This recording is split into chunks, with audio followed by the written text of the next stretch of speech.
Hi everyone. सबसे पहले आपको हम आज बता देते हैं कि इससे पहले वाले वीडियो में हमने वॉइस को बनाने के लिए basic to advance version rule बताया था, राइट। आज हम देखेंगे कि वॉइस के वो सारे इंपॉर्टेंट रूल्स जो हमें वॉइस को बनाने यानी एक्टिव से पैसिव बनाने में बहुत ज़्यादा मदद करता है। क्लियर है? यदि हम एक्टिव से पैसिव बनाने का रूल समझ गए तो वॉइस बनेगा, नहीं तो नहीं बनेगा।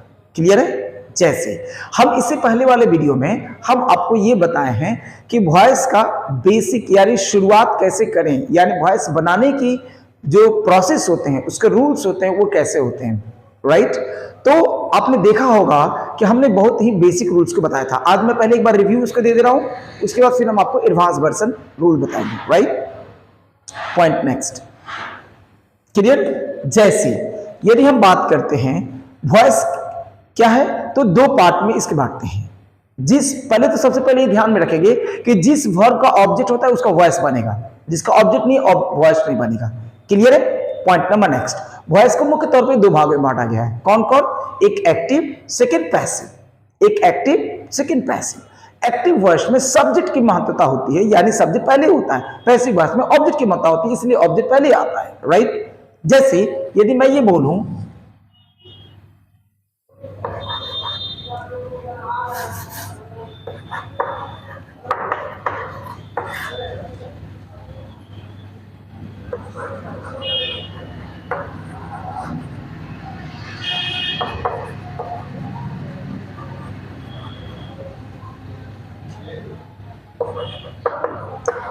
यानी आपने देखा राम इट्स अ मैंगो, यानी इस वाक्य में राम क्या है? इस वाक्य का सब्जेक्ट है। इट्स क्या है? मेन वर्ब है। ऑब्जेक्ट क्या है? मैंगो। क्या है? मैंगो। क्लियर है? अब हम जब इसका पैसिव बनाएंगे तो ऑब्जेक्ट कहां चला आएगा? सब्जेक्ट के पास। तो क्या हो जाएगा? A mango is eaten by. अब चूंकि जो ये सब्जेक्ट है वो चला जाएगा ऑब्जेक्ट के पास, तो नाम क्या है? यहां सब्जेक्ट कौन है? प्रॉपर नाउन है। तो प्रॉपर नाउन का ऑब्जेक्ट सेम टू सेम होता है। क्लियर है? ये नॉर्मल रूल हम लोगों ने पढ़ा है। क्लियर है? आगे हमने फिर बताया कि देखिए इसमें क्या है, एक्टिव में सब्जेक्ट इंपॉर्टेंट होता है तो वाक्य में सब्जेक्ट पहले आया। पैसिव वॉइस में ऑब्जेक्ट पहले इंपॉर्टेंट होता है तो ऑब्जेक्ट इस वाक्य में पहले आया। यही अंतर होता है एक्टिव और पैसिव में। क्लियर है? एक्टिव वॉइस बिना सब्जेक्ट के बन सकता है, बट पैसिव वॉइस ऑब्जेक्ट का नहीं बनेगा। मैं बेसिक रूल फिर से बता दे रहा हूं, आज हम थोड़ा सा एडवांस रूल की बात करेंगे, राइट। एक्टिव वॉइस बिना सब्जेक्ट के बन सकता है, बट पैसिव वॉइस बिना ऑब्जेक्ट के नहीं बनेगा। वो कैसे? जैसे यदि मैं ये बोलूं कॉल हर, राइट। हमने क्या देखा? इस वाक्य में कोई सब्जेक्ट है क्या? नहीं है ना। इस वाक्य में कोई सब्जेक्ट नहीं है, यानी डायरेक्ट स्टार्टिंग क्या चीज से? सेंटेंस वर्ब से है। ये क्या है? वर्ब है, राइट। पैसिव बनेंगे तो क्या हो जाएगा? Let her be called. Let her be called क्या है? ये पैसिव आ गया। एक्टिव में सब्जेक्ट नहीं है, मगर पैसिव में ये ऑब्जेक्ट को देना ही पड़ा। बिना ऑब्जेक्ट के पैसिव नहीं बनेगा। क्लियर है? Point number next. अब हम देखेंगे कि एक्टिव वॉइस कहता है कि बिना ऑक्सिलरी के बन सकते हैं। एक्टिव वॉइस बिना ऑक्सिलरी के बन सकता है, मगर पैसिव वॉइस बिना ऑक्सिलरी के नहीं बनेगी। एक्टिव वॉइस बिना ऑक्सिलरी के बन सकते हैं, बट पैसिव वॉइस बिना ऑक्सिलरी के नहीं बनेगा। जैसे अगर जो कहते हैं सी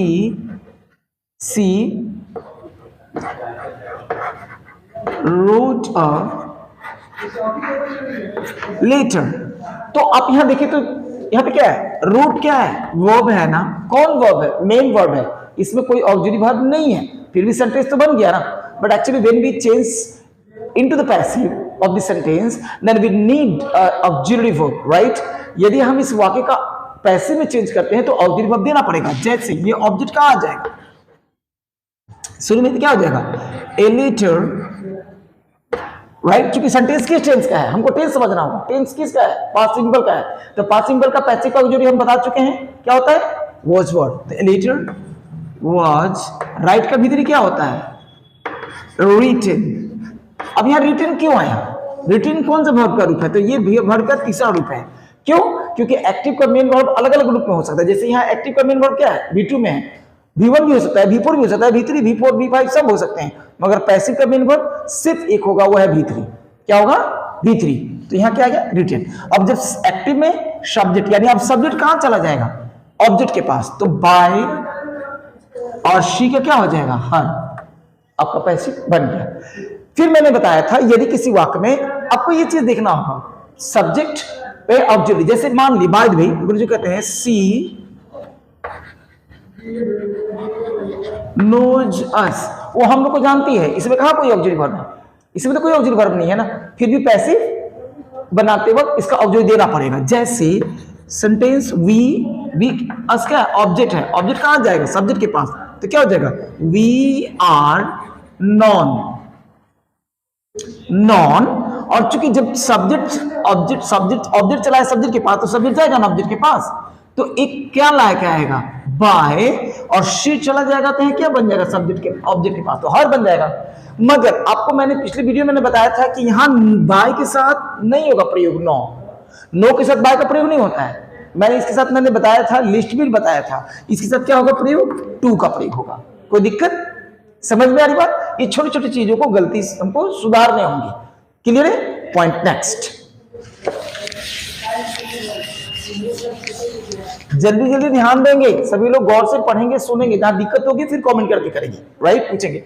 पॉइंट नंबर नेक्स्ट, यदि हम ग्रामर कहता है कि यदि हम एक्टिव से पैसिव जब चेंज करते हैं तो हमें एक्टिव में someone, somebody, no one, nobody, anyone, anybody, everyone, everybody, people, ये सब लगा रहेगा, पैसिव बनाते वक्त हटा सकते हैं, देने की कोई जरूरत नहीं है। एक बार एग्जांपल लिख दे देते हैं, देख लीजिए।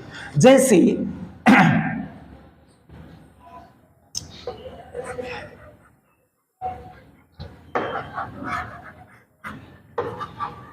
someone helps her, कोई उससे मदद करता है, राइट। इस वाक्य का सब्जेक्ट कौन है, someone, हर क्या हो गया, ऑब्जेक्ट, हेल्प्स क्या हो गया, मेन वर्ब। अब ऑब्जेक्ट कहां चलाएगा, सब्जेक्ट के पास, तो हर है तो यहां पे क्या हो जाएगा, शी। सेंटेंस कौन सा टेंस का है, प्रेजेंट सिंपल, इसका पैसिव का ऑब्जेक्ट क्या हो जाएगा, इज एम आर, तो सी के साथ क्या, is.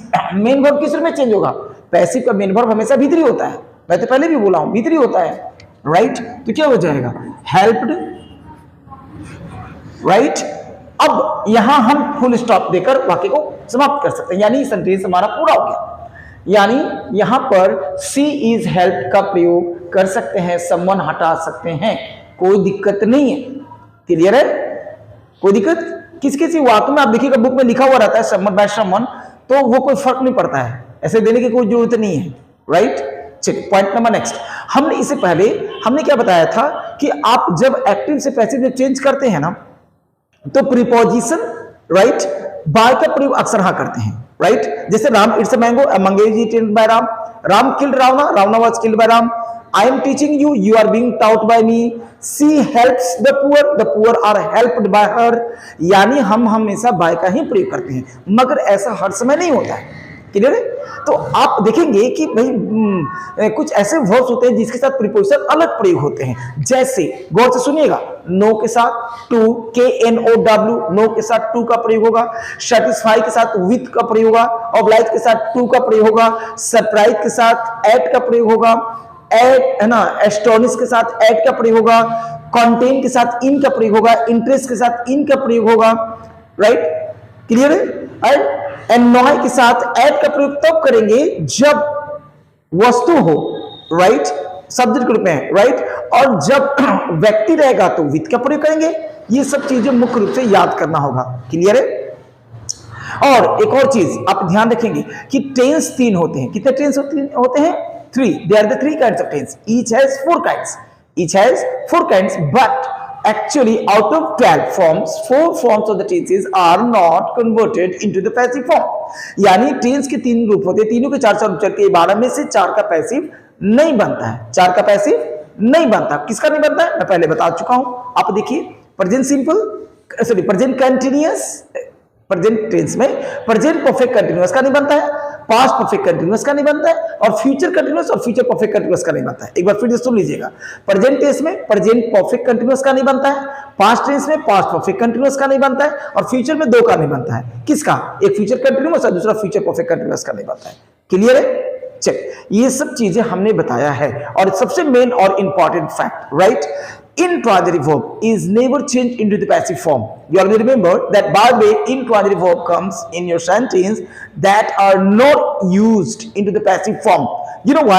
Because intransitive verbs never absorb an object, right? intransitive verb का पैसिव नहीं बनता है क्योंकि ये अपने बाद ऑब्जेक्ट लेते ही नहीं है, और जब ऑब्जेक्ट नहीं लेंगे तो इसका पैसिव बनेगा नहीं। क्लियर है? कोई दिक्कत है? अब आते हैं हम लोग एडवांस वर्जन। ये सब हो गया बेसिक जो मैंने पहले बताया था, राइट। अब हम एडवांस वर्जन की बात आते हैं, राइट। ग्रामर क्या कहता है, यदि वाक्य में एक सब्जेक्ट के एक वर्ब से, गौर से सुनिएगा, यदि वाक्य के एक सब्जेक्ट के एक वर्ब से एक से अधिक ऑब्जेक्ट प्रभावित होते हो तो, और वो ऑब्जेक्ट सब डायरेक्ट इनडायरेक्ट ऑब्जेक्ट हो। कौन ऑब्जेक्ट? इनडायरेक्ट। तो वो जब पैसिव बनेंगे तो वह 2, 3, 1 में सेट कर दिए जाएंगे। इसमें सेट कर दिए जाएंगे 2, 3, 1। 2 मतलब सेकेंड पर्सन, 3 मतलब थर्ड पर्सन, 1 मतलब फर्स्ट पर्सन। जरा गौर से सुनिए, जब किसी वाक्य में एक सब्जेक्ट के एक वर्ब से एक से अधिक ऑब्जेक्ट प्रभावित होते हो और वे सबके सब इनडायरेक्ट ऑब्जेक्ट हो तो पैसिव जब बनेगा तो सब्जेक्ट का स्थान पे आएगा तो 2, 3, 1 पे सेट हो जाएगा। कैसे? जैसे father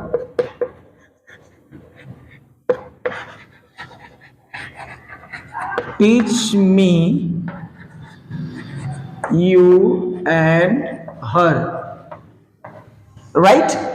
father teach me you and her, पापा मुझे तुम्हें और उसको पढ़ाते हैं। क्लियर है? मैंने क्या बोला था, वाक्य के एक सब्जेक्ट के एक वर्ब से एक से अधिक ऑब्जेक्ट प्रभावित होते हो। मी भी ऑब्जेक्ट है, यू भी ऑब्जेक्ट है, आर भी ऑब्जेक्ट है, और सबके सब क्या है? इनडायरेक्ट ऑब्जेक्ट है। तो पैसिव बनाएंगे तो अभी क्या करेंगे?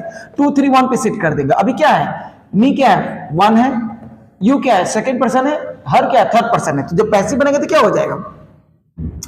राइट, सेकेंड पर्सन कौन है? यू, तो यू आ जाएंगे, यू, राइट। थर्ड कौन है? सी, तो यहां पे हो जाएगा, हर है तो सी हो जाएगा। कौन है? फर्स्ट पर्सन मी है, तो यहां पे एंड आई हो जाएंगे। सेंटेंस कौन सा टेंस का है? प्रेजेंट सिंपल का है। पैसिव क्या हो जाएगा? आर, क्योंकि प्रेजेंट सिंपल का पैसिव का जोड़ी क्या होता है? Is am are, are. और यहां कौन है? मेन वर्ब टीच, टीच क्या हो जाएगा? Taught, taught, right. By, right. Father हो जाएंगे तो फादर क्या है? नाउन है, तो नाउन नाउन ही रहता है। Bye father. क्लियर है? कोई दिक्कत नहीं है? ठीक है, चलिए पॉइंट नंबर नेक्स्ट।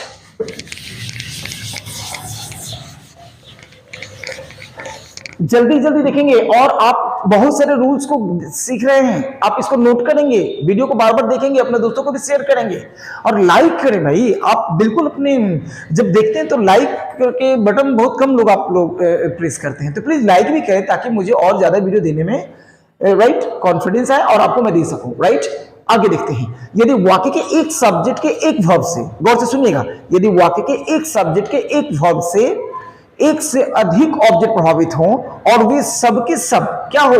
राइट, कोई डायरेक्ट हो और कोई इनडायरेक्ट ऑब्जेक्ट हो। कोई डायरेक्ट और इनडायरेक्ट ऑब्जेक्ट को दो पार्ट में बांटा गया, एक डायरेक्ट और दूसरा इनडायरेक्ट। डायरेक्ट ऑब्जेक्ट कौन होता है? Non living thing. फिर से सुनिए, डायरेक्ट ऑब्जेक्ट दो प्रकार के होते हैं, सॉरी ऑब्जेक्ट दो प्रकार के होते हैं। डायरेक्ट ऑब्जेक्ट जो नॉन लिविंग होते हैं और इनडायरेक्ट ऑब्जेक्ट जो लिविंग पर्सन होते हैं, जैसे ह्यूमन बीइंग को इनडायरेक्ट ऑब्जेक्ट कहते हैं। क्लियर है? जैसे मैंने क्या बोला, जैसे फादर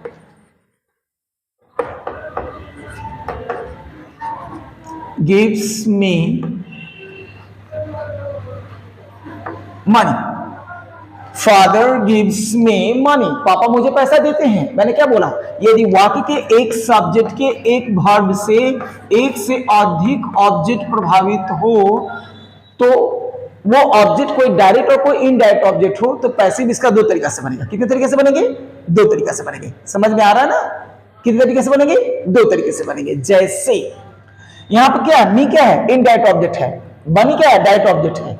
तो इसके दो रूल होते हैं। राइट, आप किसको जिसको चाहिए उसको पहले ऑब्जेक्ट बना सब्जेक्ट बना सकते हैं पैसिव का। आप कह रहे हैं इनडायरेक्ट ऑब्जेक्ट को पैसिव का सब्जेक्ट बना दीजिए, तो हम इसको सब्जेक्ट बनाते हैं। तो मी क्या, यहां सब्जेक्ट क्या हो जाएगा? आई। टेंस कौन है? प्रेजेंट सिंपल, क्या हो जाएगा? Am. Main verb auxiliary verb I am, क्या चीज? मेन वर्ब क्या है? वो गिव, तो क्या हो जाएगा? गिवन। क्या? I am given money. और क्या होगा? इन डायरेक्ट ऑब्जेक्ट अपना स्थान पे बना रहेगा। ये कहीं नहीं जाएगा। मनी, अब डायरेक्ट, अब यहां पे क्या आ जाएगा, बाय, और सब्जेक्ट यहां चले जाएंगे तो क्या हो जाएगा, फादर। क्लियर है? हम इसी वाक्य का यानी यही एक्टिव का हम पैसिव एक और तरीका से बना सकते हैं। अभी हमने क्या देखा, इनडायरेक्ट ऑब्जेक्ट को पैसिव का सब्जेक्ट बना दिया। अब हम चाहेंगे तो डायरेक्ट ऑब्जेक्ट को पैसिव का सब्जेक्ट बनाएंगे। जैसे second passive, right, money, money, money यहां आ गया, ये एक डायरेक्ट ऑब्जेक्ट हो गया, डायरेक्ट ऑब्जेक्ट, राइट। अब इसके जब पैसिव बनाएंगे तो प्रेजेंट सिंपल में इज, अब क्या हो जाएगा, इज गिवन। जानते हैं कि मेन वर्ब को हमेशा भीतर में चेंज करते हैं पैसिव में, राइट। अब जो इनडायरेक्ट ऑब्जेक्ट है इसके पहले प्रीपोजिशन टू लगाएंगे। क्या लगाएंगे, टू, मी रहेगा, राइट। और यह अब क्या लेगा, तो यह अपने बाद by, right, money is given to me by, यहां क्या हो जाएगा, राइट, बाय फादर। बन गया दो तरीके से, है ना आसान। ऐसे ही हम लोग बनाते हैं एक्टिव से पैसिव। चलिए आगे हम लोग देखते हैं, यदि हम बाद में लिखना चाहेंगे लिख लेंगे, राइट। पॉज करके लिखते रहेंगे क्योंकि कम समय है, बोलना बताना बहुत ज्यादा है, इसलिए समय कम है। पॉइंट नेक्स्ट, यदि हम बात करते हैं जब हम एक्टिव से जब पैसिव बनाते हैं तो सबसे पहले ये ध्यान रखना होता है कि यदि वाक्य के एक सब्जेक्ट के दो अलग अलग कार्यों से, गौर से सुनिएगा, वाक्य के एक सब्जेक्ट के दो अलग अलग कार्यों से दो ऑब्जेक्ट प्रभावित होते हो, राइट, तो दोनों के लिए अलग अलग ऑक्सिलरी वर्ब का प्रयोग होगा। गौर से सुनिएगा, this is very advance rule, right, these all are the very advanced rule which I am teaching right now, my dear students. So that's why you keep watching and you very sincerely listen and write down all the rules. ये सारी चीजों को लिखिए, समझिए, you and repeat in your mind, और इसको repeat कीजिए अपने दिमाग में, राइट। चलिए हमने क्या बोला, यदि वाक्य के एक सब्जेक्ट के दो अलग अलग कार्य होते हैं, होते हैं भाई, आप भी काम करते हैं, आप अकेले कई काम कर लेते हैं दिन भर में, राइट। यदि वाक्य के एक सब्जेक्ट के दो कार्यों अलग अलग होते हैं, उससे अलग अलग ऑब्जेक्ट प्रभावित होते हैं, तो दोनों के लिए ऑब्जेक्ट वर्ब अलग अलग आएगा, एक ही ऑब्जेक्ट से काम नहीं चलेगा जी। कैसे, वो देखिए, I have taught tense and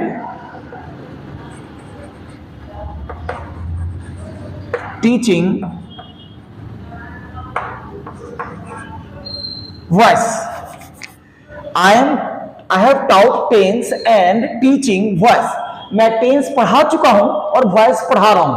क्या देखा आपने, मैं टेंस पढ़ा चुका हूं एक काम, एंड टीचिंग वॉइस दूसरा काम, यानी मैं ही तो हूं, सब्जेक्ट तो दोनों मैं ही हूं ना, यानी काम किया, एक में तो पढ़ा दिया ना, एक काम हो चुका है, राइट, और दूसरा क्या हो रहा है, पढ़ाया जा रहा है दो बार, मगर दोनों के लिए अलग अलग ऑब्जेक्ट आया ना, तो दोनों का पैसिव जो है ना, पैसिव बनाते वक्त दोनों के ऑब्जेक्ट के ऑक्सिलरी अलग अलग आएंगे। कैसे, वो देखो।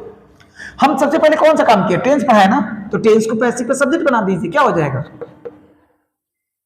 टेंस कौन सा टेंस में, ये प्रेजेंट टेंस कौन सा टेंस में, प्रेजेंट परफेक्ट में, तो क्या हो जाएगा, tense has been taught, tense has been taught and चूंकि दो क्लॉज है, यहां पे समझना होगा, एक काम हो गया, tense has been taught, tense पढ़ाया जा चुका है, एंड क्या हो रहा है, वॉइस पढ़ाया जा रहा है, एंड सेकंड में ऑब्जेक्ट कौन है, वॉइस है, तो क्या हो जाएगा, वॉइस इज कौन सा टेंस में, प्रेजेंट कंटीन्यूअस में, वॉइस इज बीइंग टाउट, क्या चीज, किसके द्वारा, बाय मी। बन गया ना, क्लियर है, कोई दिक्कत नहीं है, गौर से देख लीजिए। आई हैव टाउट टेंस, एक काम किया, एंड टीचिंग वॉइस, मैं टेंस पढ़ा चुका हूं और वॉइस पढ़ा रहा हूं, यानी मैंने क्या बोला, यदि वाक्य के एक सब्जेक्ट के दो अलग अलग कार्यों से दो अलग अलग ऑब्जेक्ट प्रभावित होते हैं, तो उस कंडीशन में दोनों ऑब्जेक्ट को पैसिव अलग ऑक्सिलरी अलग अलग लगेगा, राइट। तो यहां मैंने आपको दे दिया एक ऑब्जेक्ट एंड दो ऑब्जेक्ट, दोनों के लिए ऑक्सिलरी अलग अलग है, देख लीजिए, दोनों के लिए ऑक्सिलरी वर्ब है अलग अलग, कोई दिक्कत नहीं, प्रॉब्लम है। समझ में आ रहा है? एक और चीज, आप ये चीज देखिएगा, जो भी यूनिवर्सल ट्रूथ है तो उसका पैसिव नहीं बनता है। You already remember, by the way, जो भी यूनिवर्सल ट्रूथ होते हैं, यूनिवर्सल इवेंट होते हैं, उसका पैसिव नहीं बनता है। The sun rises in the east, सूरज पूरब में उगता है, इसका पैसिव हम नहीं बना सकते हैं, we can not change it to the passive. And sun sets in the west, इसका पैसिव फॉर्म नहीं बना सकते हैं। Right right, clear. अब जैसे बात करते हैं, an apple grows on tree, सेब पेड़ पे फलते हैं, इसके पैसिव नहीं चेंज कर सकते हैं। अगर जो बारे में हम नहीं कहते हैं, the earth moves around the sun, पृथ्वी सूर्य के चारों ओर घूमती है, इसके पैसिव चेंज नहीं कर सकते हैं। क्लियर है? तो ऐसे चीजों के लिए हम लोग यूनिवर्सल ट्रूथ के पैसिव नहीं बनाते हैं। पॉइंट नंबर नेक्स्ट, अब समझिएगा, जिस वर्ब से एक्शन यानी शब्द क्रिया से सब्जेक्ट के बारे में पता चल रहा है, कौन किया, करने वाले के बारे में पता चल रहा है, उसको पैसिव में बाय से नहीं जोड़ते। फिर सुनिए, यदि कार्य से ही पता चल रहा है करने वाला कौन है, तो उस कंडीशन में पैसिव जब बनाएंगे तो उसके साथ प्रीपोजिशन बाय का प्रयोग नहीं करेंगे। कैसे, वो देखिए।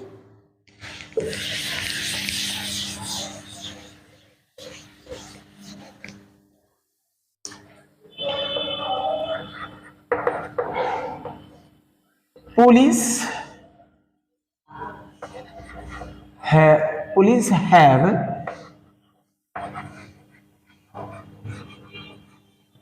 arrested the thief, पुलिस ने चोर को अरेस्ट किया है, पुलिस ने चोर को अरेस्ट कर लिया है। राइट, इस अरेस्ट से क्या लग रहा है, अरेस्ट से क्या लग रहा है, कौन कर सकता है अरेस्ट?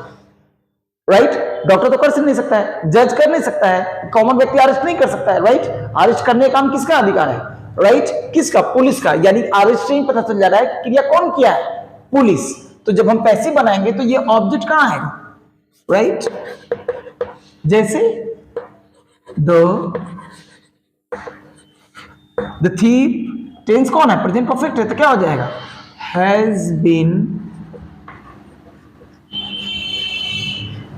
अरेस्टेड, किसके द्वारा? By police.